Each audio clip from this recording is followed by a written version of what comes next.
یہ واقعتاً ایک بڑا افسوسناک پہلو ہے، لیکن گزشتہ رات ایک بڑا عام معاملہ ہوا ہے۔ سپریم کورٹ کے جو ججز ہیں ان کا پھڈا پڑا ہوا ہے۔ کل جسٹس اعجاز الحسن نے خط لکھا تھا اور بتایا تھا کہ قاضی نے کس طرح جھوٹ بولا ہے، اور اس جھوٹ کے ساتھ ایک اور معاملہ ہوا ہے کہ چونکہ جسٹس مظاہر علی اکبر نقوی کے بھی خط آ رہے تھے، کل جسٹس اعجاز الحسن نے جو ہے وہ رکھا، اور اب جسٹس مظاہر نقوی کو جلد از جلد بتایا جا رہا ہے کہ ان کو اگلے مہینے کی پہلی تاریخ سے پہلے شاید فارغ کرنے کی کوششیں ہیں۔ یہ کچھ لوگوں کا کہنا ہے، دعویٰ ہے۔ اب سپریم جوڈیشل کونسل میں اس وقت قاضی گروپ کی اکثریت ہے، قاضی تکبر اور انا اس کی مشہور ہے پاکستانی عوام کے اندر۔ اب جو ہے وہ کورٹ رپورٹر جو ہے سرفراز جو ہے انہوں نے بتایا ہے، عدیل سرفراز نے، بڑے کریڈیبل جرنلسٹ ہیں، اور اس پر انہوں نے ایک ویلاگ بھی کیا ہے اور بتایا کہ رات 11 بجے جب اعجاز الحسن صاحب نے کل خط لکھا، 15 تاریخ کو سپریم جوڈیشل کونسل کے اندر جسٹس مظاہر نقوی جو ہے ان کے خلاف ہیرنگ ہونی ہے، لیکن ہنگامی طور پر کل رات 11 بجے ججز کو اٹھا کے ان کو نوٹس سرو کیا گیا۔ 14 تاریخ کو سپریم جوڈیشل کونسل کا ایک اجلاس رکھ دیا گیا اور اس کے اندر جسٹس مظاہر نقوی صاحب کو بھی طلب کر لیا گیا، چونکہ معاملہ اب ان کا ہے۔ اب اس کے اندر راجہ محسن اعجاز ہیں، انہوں نے بات کی ہے، یہ سپریم کورٹ کے رپورٹرز ہیں، چونکہ اس کے اندر انہوں نے بتایا ہے کہ جوڈیشل جو ذوالقرنین اقبال ہے، انہوں نے کہا کہ محسن اقبال کہتے ہیں ذرائع کے مطابق سپریم جوڈیشل کونسل کے 14 دسمبر کو ہونے والے اجلاس سے متعلق رات 11 بجے ججز کو اٹھا کر نوٹس موصول کروائے گئے۔ یہ کیا چل رہا ہے بھائی؟ یہ سپریم کورٹ کے رپورٹر ہے ARY کے۔ اب ذوالقرنین اقبال ہے، وہ کہتے ہیں جوڈیشل کونسل کا ہنگامی اجلاس بنانے والے صاحبان جوڈیشل کونسل کے جو ہے وہ کونسل کے خلاف آنے والی درخواستیں 15 دسمبر کو جسٹس نقوی کے خلاف مقرر ہیں، لیکن چھٹیوں سے پہلے شاید چھٹی کرانے کی جلدی ہے۔ اب یہ چونکہ چھٹیاں ہونی ہے، اس سے پہلے اب جسٹس نقوی کا گھیرا تنگ کیا جا رہا ہے۔ لیکن آج جو جسٹس نقوی نے خط لکھا ہے، یہ خط انتہائی اہمیت کا عمل ہے، اور یہ پتہ چلتا ہے کہ سپریم کورٹ کے اندر قاضی جو گروپ ہے وہ کس طریقے سے اب ایک سیاست کر رہا ہے۔ ان پر یہ الزام جو ہے خود جج صاحب نے لگایا ہے، اور جن جج صاحب کے لیے جو ہے وہ اور چچورا پن، کل چونکہ ایک تو خاتون جو تھی آمنہ ملک، اس کا وہ آیا جو انہوں نے احتساب کی وہ درخواست دی، جو دھمکیاں ان کو دی اغوا کی قاضی فائد عیسیٰ نے، یہ ساری چیزیں جو ہے وہ بھی ہوئی، ساتھ ہی اعجاز الحسن صاحب کا خط آ گیا، تو اس سے ایک بڑا پورا دن قاضی فائد عیسیٰ خبروں میں رہے۔ تو اب جو ہے وہ جسٹس مظاہر علی اکبر نقوی نے جو خط لکھا ہے، اس کے اندر انہوں نے کہا ہے کہ تمام ججز کو یہ خط لکھا گیا ہے جسٹس نقوی صاحب کی طرف سے، چیف جسٹس کو بھی بھیجا گیا ہے۔ اس کے اندر بتایا گیا ہے کہ سپریم کورٹ اور پاکستان کی عوام کے علاوہ کسی کے لیے فرائض سر انجام نہیں دے رہا۔ میں بطور سپریم کورٹ جج پاکستانی عوام کی خدمت کر رہا ہوں، سیاسی اشرافیہ کے ہاتھوں کھلونا بننے سے انکار پر نتائج بھگت رہا ہوں۔ چونکہ انہوں نے الیکشن کا آپ کو علم حق میں فیصلہ دیا تھا، تو ان کو اب عبرت کا نشان بنایا جا رہا ہے، اور اس کے لیے جو قاضی صاحب ہیں مبینہ طور پر وہ استعمال ہو رہے ہیں۔ ان کے پرانے بھی چونکہ خار ہے، ان کے ساتھ تعلقات خراب تھے، جو گروپنگ تھی، جو بندیال گروپ یا قاضی گروپ، اس کے اندر تو اب یہ آئین قانون تو پیچھے بڑھ گیا نا۔ اصل تو انتقام قاضی صاحب کا انتہائی عام ہے، جس کی طرف وہ نشاندہی کر رہے ہیں۔ وہ کہتے ہیں اشرافیہ کی میں نے بات نہیں مانی، اور اب وہ یہ سارے کھیل جو ہے وہ کھیلے جا رہے ہیں۔ میں بطور سپریم کورٹ جج پاکستانی عوام کی خدمت کر رہا ہوں، سیاسی اشرافیہ کے ہاتھوں کھلونا بننے سے انکار پر نتائج بھگت رہا ہوں۔ سپریم جوڈیشل کونسل نے بغیر میرے خلاف شکایات کی بنیاد پر کارروائی شروع کر دی۔ سپریم جوڈیشل کونسل ارکان نے میرے ساتھ تعصب اور جانبداری کا مظاہرہ کیا۔ میری ساکھ نہایت نمایاں، جبکہ میرے عہدے کی ساکھ اور بھی زیادہ جو ہے وہ عام ہے۔ اب یہ جو بات ہے وہ انہوں نے بڑی تفصیل کے اندر جو ہے وہ یہاں پہ کی ہے۔ آگے انہوں نے کہا ہے کہ یہ میرا عہدہ بھی عام ہے، اور وہ کہتے ہیں میرا مسئلہ اب ادارے کا مسئلہ ہے۔ یعنی یہ وہ کہہ رہے ہیں کہ میری ساکھ نمایاں، جبکہ میرے عہدے کی ساکھ اور بھی نمایاں ہے۔ اس خط کا مقصد یہ باور کرانا ہے کہ یہ میری ذات کا نہیں بلکہ اصول کا معاملہ ہے۔ میرا مسئلہ اب ادارے کا مسئلہ ہے۔ کیا سپریم کورٹ جو ہے وہ کسی بھی چیز کے لیے کھڑی ہوگی تو تمام جو ججز ہیں ان کو کہا گیا ہے کہ آپ اس کے اندر کھڑے ہوں گے۔ یہ 2 منٹ کی بات ہے، ذرا آپ سنیے گا۔ اس کے اندر وہ کہتے ہیں جسٹس مظاہر علی اکبر نقوی کہ جوڈیشل کونسل کی کارروائی کے خلاف میری درخواستیں 15 دسمبر کو سماعت کے لیے مقرر ہیں۔ درخواستیں مقرر ہونے کے باوجود مجھے گزشتہ شب یعنی رات کے وقت کونسل اجلاس کا نوٹس ملا، میں نے سپریم جوڈیشل کونسل کو 11 مرتبہ ضروری دستاویزات کی فراہمی کے لیے درخواست کی ہے. اپنے دفاع کے جواب کے لیے کونسل کو لکھتا رہا. جسٹس مظاہر نقوی یہ چیف جسٹس قاضی فائز عیسیٰ کو بھی سنا رہے ہیں اور سپریم کورٹ کے تمام ججز کو سنا رہے ہیں جو اس وقت انصاف، آئین اور قانون کو ایک سائیڈ پہ رکھ کے پرانے 40-50 سالہ مقدمات کو لے کے بیٹھے ہوئے ہیں. عام پاکستانی جو نوجوان ہیں، خواتین ہیں، بزرگ ہیں، جوان ہیں، وہ جس طرح بچوں کے ساتھ جس طرح جیلوں کے اندر ان کو بغیر کسی جرم کے بوگس مقدمات میں قید کیا گیا، اور گزشتہ روز جس طرح خدیجہ شاہ کو منتقل کیا گیا کوئٹہ، ایک بوگس FIR جو نظر آ رہی ہے. یعنی ایک ہی وقت کے اندر 9 مئی کے اندر بندہ نہ لاہور جا ہو سکتا ہے یا کوئٹہ ہو سکتا ہے، لیکن اس FIR کے اندر ڈالا گیا. تو یہ کھلا عوام سے انتقام ہے.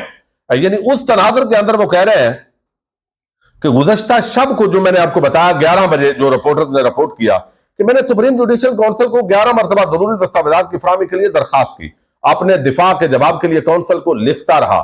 میری درخواستوں پر ابھی تک کارروائی نہیں کی گئی اور ریکارڈ فراہم نہیں کیا گیا.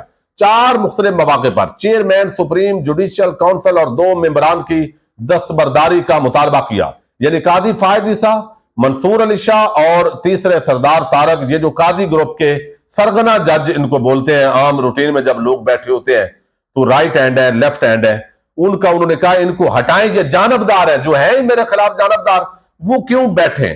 وہ کہتے ہیں اس پر بھی وہ 2 ممبران کی دستبرداری کا مطالبہ کیا. میری درخواستوں پر غور کیا گیا، نہ جواب دیا گیا. مجھے جاری کیے گئے شوکات نوٹس میں سنگین آئینی، قانونی اور دائرہ اختیار سے متعلق نقائص ہیں.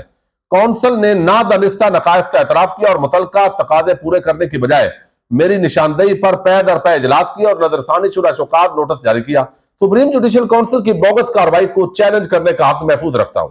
اس خط میں انہوں نے لکھا کہ قاضی فائز عیسیٰ، جسٹس سردار طارق مسعود نے سابق چیف جسٹس کو میرے خلاف کارروائی کرنے کے لیے خطوط لکھے. میں سپریم جوڈیشل کونسل کی جعلی کارروائی کا آخر تک مقابلہ کروں گا. یہ میری ذات کا نہیں بلکہ سپریم کورٹ کے وقار کا معاملہ ہے. جسٹس اعجاز الحسن کا سپریم جوڈیشل کونسل کے رجسٹرار کو لکھا گیا خط ظاہر کرتا ہے کہ پریکٹس اینڈ پروسیجر قانون کے قید سے خلاف ورزی کی جا رہی ہے. اور جسٹس اعجاز الحسن کا خط بتاتا ہے کہ 3 رکنی کمیٹی کے اجلاس میں سینیارٹی کی بنیاد پر بینچز کی تشکیل کا فیصلہ ہوا اور جس طرح ان کو نظر انداز کیا گیا. آگے وہ آخر کے اندر لکھتے ہیں جو پیراگراف ہے، کیا چیف جسٹس اس لمحے تک غیر یقینی کے بادل جو ان کی اور عدلیہ کے ساکھ پر منڈلا رہے ہیں انہیں ختم کرنے میں کامیاب ہوئے؟ چیف جسٹس اپنے غیر ظاہر شدہ اثاثوں کے حوالے سے استثناء رکھتے ہیں. کیا چیف جسٹس کی اس تضاد کا کوئی قانونی یا اخلاقی جواز ہے؟ یعنی انہوں نے بھی رسیدیں نواز شریف کی طرح اور ان کی فیملی کی طرح نہیں دی. وہ انہوں نے نقطہ اٹھایا. کیا جسٹس قاضی فائز عیسیٰ نے اپنے ریفرنس میں جسٹس اعجاز الحسن اور جسٹس سردار طارق مسعود سے دستبردار ہونے کا مطالبہ نہیں کیا تھا؟ پھر پوچھتا ہوں کیا اس تضاد کا کوئی قانونی یا اخلاقی جواز ہے؟ یعنی قاضی صاحب جو آپ انصاف مانگتے رہے وہی وہ کہتے ہیں میں مانگ رہا ہوں تو آج ذرا آؤ نا انصاف دو.